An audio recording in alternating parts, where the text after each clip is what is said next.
Indiana Jones, cette fameuse affiche que on a vue et revue un petit peu partout. Pourquoi pas? Parce qu'il y a un film qui sort pratiquement tous les 2 ou 3 ans. Et surtout, voilà, c'est une saga culte. Ça a bercé toute notre enfance. Si t'es né dans les années 80-90, t'as pas pu le louper. T'as dû le voir au moins une bonne dizaine, quinzaine de fois. Surtout qu'il passe au moins 5 fois par an à la télé. Donc, moi perso, à chaque fois qu'il passe, je me le fais. Voilà, du coup, ce qu'on va essayer de faire, c'est recréer l'affiche du film.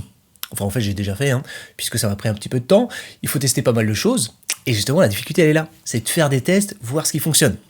Et la première difficulté qu'on rencontre lorsqu'on souhaite faire un photomontage avec une affiche de film, c'est avoir les photos. Généralement, on va pas faire un shooting dans le désert. On nous paye pas un billet d'avion pour aller faire un shooting. On nous envoie directement les photos.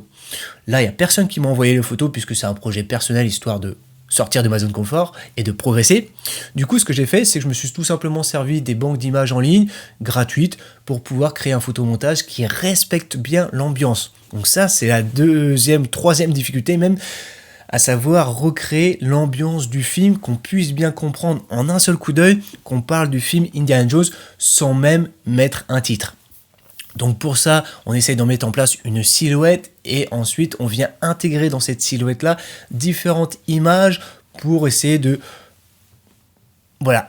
d'incruster une certaine ambiance, d'aventure, de recherche de trésors, que ça puisse refléter aussi le style des anciennes affiches de films tout en apportant son style à soi, puisque le but c'est aussi de se l'approprier, de créer quelque chose de nouveau. Alors pour ça, pour bien réussir une affiche de film, il faut avant tout avoir une méthode. Et la première chose que je vous recommande de faire, c'est déjà choisir la silhouette, celle qui va servir à dessiner le personnage principal. Et le premier truc qu'il faut choisir, c'est un portrait d'un homme, ensuite avec un chapeau. Pour réussir une bonne double exposition, puisqu'on va venir incruster certaines images, il faut que la silhouette puisse être compréhensible. Et pour ça, moi, ce que je vous recommande, c'est un 3/4 ou un profil. Un profil, ça marche bien, puisqu'on a vraiment la forme du visage et le chapeau se dessine bien. Donc, du coup, une fois que c'est fait, après, il faut travailler sur le fond. On vient faire un détourage, on incruste ensuite une photo en arrière-plan. Après, on vient incruster différentes images dans la silhouette pour commencer à avoir une certaine ambiance, un travail de composition, où on place certains éléments pour avoir une lecture dynamique. Ça, c'est vraiment la partie aussi difficile, c'est ce qui va prendre beaucoup de temps, et du coup, il faut des fois supprimer certaines images et aller en chercher des nouvelles. Donc pour ça, je vous invite à vous créer un dossier et vous mettez plein d'images dedans avec différents styles, différentes ambiances, différents décors, mais que tout coïncide, que ce soit sur le même thème. Donc moi, j'ai tout simplement cherché désert, grotte, recherche de trésors, enfin bon, t'as bien compris. Et bien sûr, j'ai essayé d'incruster des petits personnages pour qu'on puisse bien comprendre que il n'est pas tout seul à aller chercher ce trésor-là. Et voilà, j'ai essayé de créer quelque chose de nouveau, donc un peu plus contemporain, où on voit que les personnages, ils sont habillés avec des vêtements de nos jours. Voilà, ça se passe pas dans les années 20, ni dans les années 40. Donc du coup, une fois que ça s'est mis en place, on va pouvoir se faire plaisir et travailler sur des effets. Alors là, il faut y aller. Il faut qu'on mette de la poussière, des petits éclats, qu'on sente un peu de mouvement, de la fumée, un petit peu de feu si possible, mais attention, pas trop. Mais voilà, il faut qu'on puisse comprendre que c'est une ambiance un peu poussiéreuse, un petit peu sale. Voilà. On vient travailler aussi l'arrière-plan. Personnellement, j'ai travaillé sur quelque chose d'un peu parchemin, brûlure, tache de café. Voilà, j'essaie de créer du mouvement et surtout de la matière, de la texture.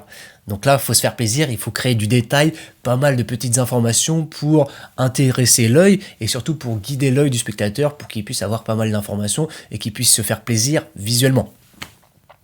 Voilà, et ensuite, moi ce que je vous recommande, une fois que tout est mis en place, c'est de tout décocher tous vos calques pour voir un petit peu ce qui fonctionne pas, ce qu'on peut décaler, déplacer, améliorer, des fois même remplacer.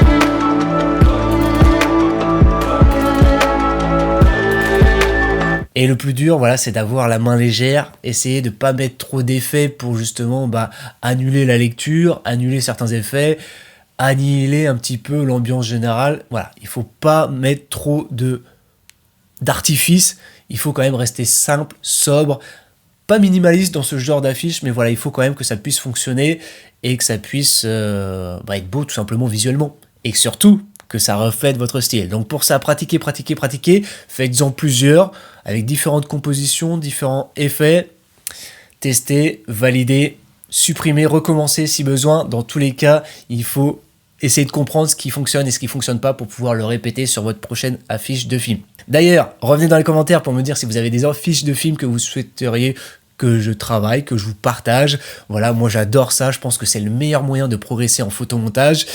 Et voilà, du coup, moi j'adore la double exposition et je pense que ça se prête bien justement à ce genre de technique, d'affiches, de thèmes.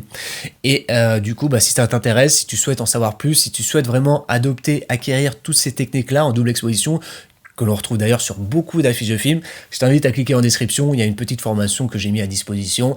Ça se passe sur Photoshop, il y a plusieurs thèmes. Va faire un tour et vois si ça peut te convenir et si ça peut t'aider justement à passer au niveau supérieur, à te faire plaisir. Car le plus important, je pense que c'est ça, c'est de se faire plaisir tout en pratiquant. Voilà, j'espère en tout cas que cette vidéo vous aura plu. Mettez un gros like si c'est le cas, abonnez-vous à la chaîne si c'est pas déjà fait, on essaye vraiment de faire grossir la chaîne, donc pour ça j'ai besoin de vous. Venez un maximum dans les commentaires et abonnez-vous. Mettez un gros like aussi, ça fait plaisir. On se retrouve la prochaine fois pour une nouvelle vidéo. Ciao et bonne retouche.